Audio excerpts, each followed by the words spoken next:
So Andrew, you've carved out a really successful niche in what's a bit of an old world industry. Tell us about how you got started.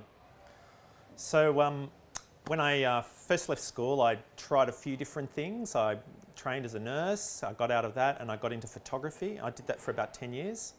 I moved to the UK. I worked as a medical photographer, but then I did a little bit of freelance. I was doing a freelance job and my job was to photograph a shoemaker. His name was Paul Harnden, and we automatically got on straight away. I loved his business model and the product that he produced, and he kind of became an initial inspiration. And I decided at that point that I should really think about doing something that would have more meaning for me, but probably more meaning for other people. Sure. I came back to Australia. I went to Sydney TAFE, did a footwear certificate, learned how to make shoes, and then started my business and was fortunate enough to get a Churchill Fellowship and started my business from there. So Andrew, you've got a beautiful bespoke product in what's a mass-produced discount retail industry. How does the marketing approach differ? Well, it's about concentrating on developing strong relationships with our customers, but building those relationships over time. It's about product innovation, so always having something new, some new idea. And it's also about having very clear communication about what we do. So in a way, you kind of need to educate customers about bespoke because we're a mass-produced world. So we do that through our website and YouTube videos and try to create something that is unique and individual, but has ingredients about our process so that when people come in, they feel justified and understand why they're paying that price. And I think giving customers those reassurances, but communicating those messages clearly really helps in keeping our marketing going.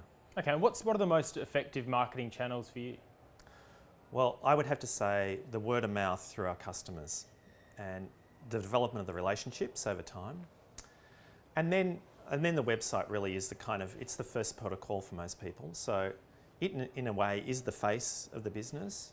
And we're constantly looking at that to see how we can communicate the difference between our ready-to-wear range, our bespoke range, and the processes involved in getting bespoke, and also talking to them about our shoemaking courses and what that's about. So you say word of mouth is central to your marketing.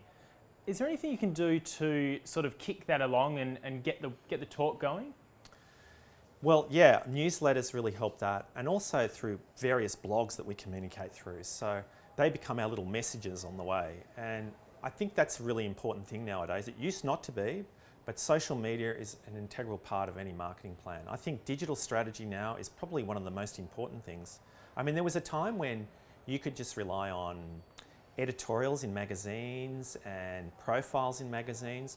Sure, they're great to have, but they don't have the same market spread. So I think you've got to be sprinkling along lots of little things now. You can't concentrate on one thing.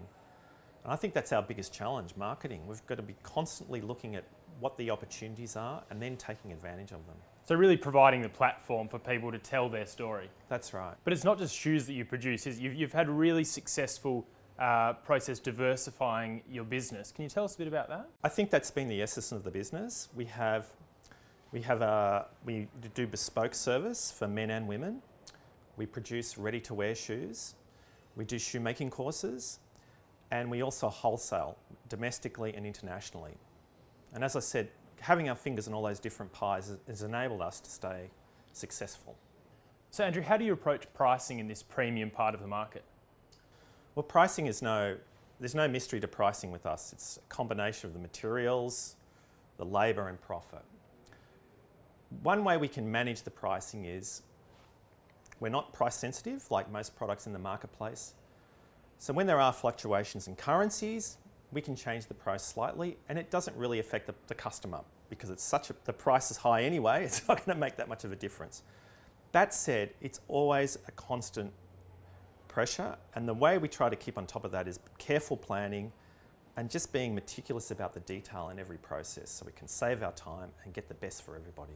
Okay, you touched on not being price sensitive there. Obviously, the quality and craftsmanship in your product is your really strong point of differentiation.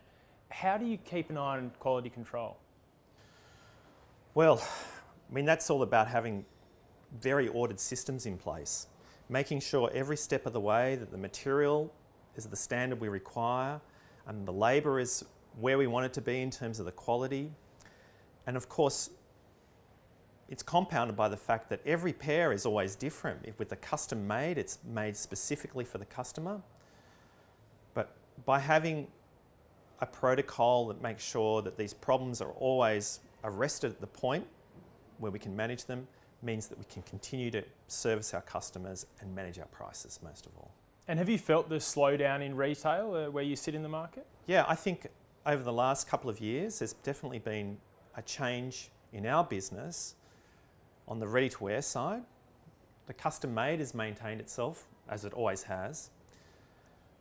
And I think it's a very tough time out there for retailers. I mean, I don't think there's any big answers. And Andrew, have you felt the slowdown in retail at the premium end of the market? Yeah, most definitely with the ready-to-wear range, and that's been a big challenge for us. And I think what it's all about is we've got to still maintain the high quality of the materials, and that's working closer with our suppliers and getting the best prices we can, but still maintaining that quality. But also what we've got to try to do is deliver our product at a cost that our customer can afford.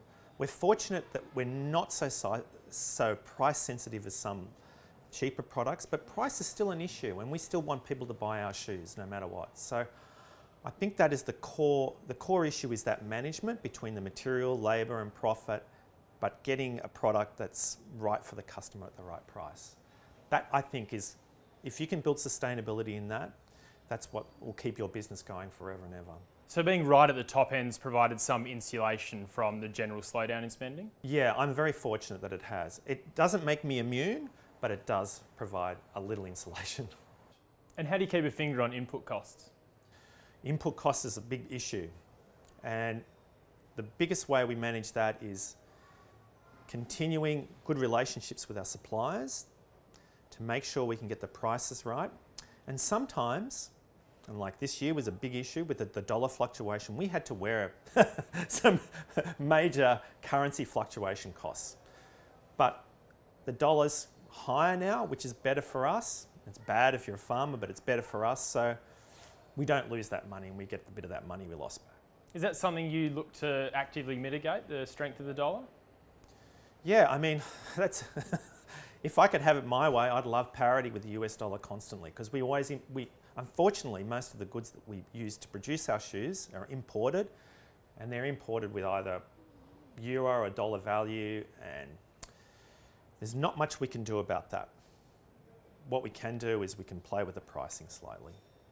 Andrew, you're in a fantastic position here in the Strand Arcade. Lots of complementary businesses, real old world feel to it.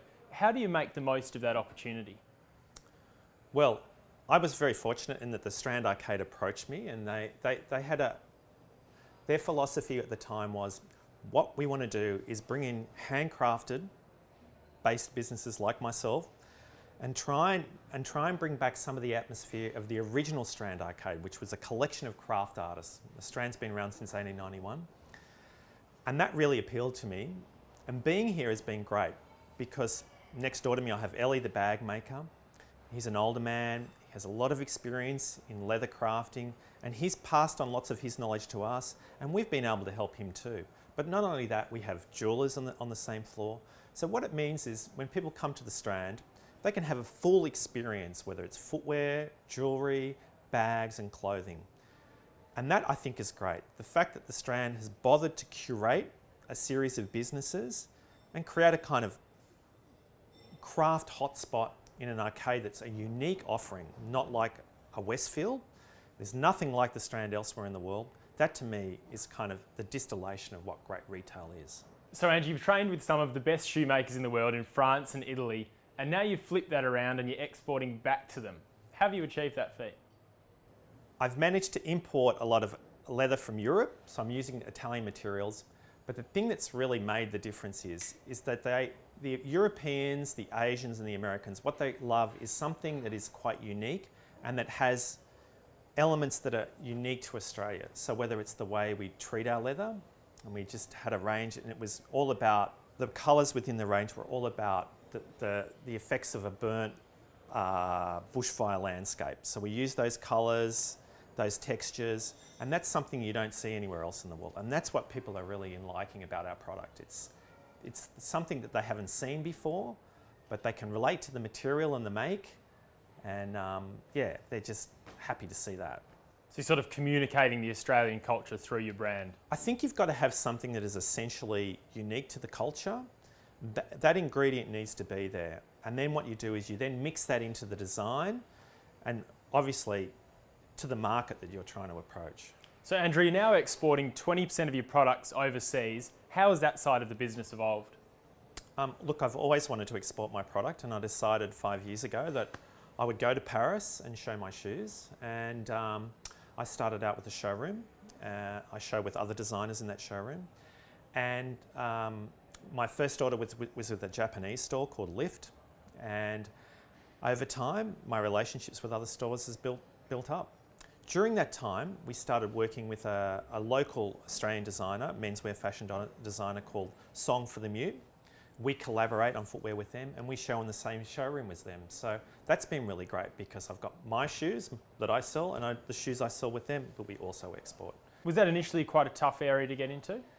It was, because it's the risk and the time and also the money to take yourself over there and see the market. And it's just not Australia, it's the world. So everyone's showing there. And the real thing with showing overseas and in Paris is it does take time. And again, it's about building relationships. But yeah, it's been exciting, and I'm really glad we're doing it. And how do you maintain confidence and sort of conviction in what you're doing when you're exposed to sort of the biggest brands in the world?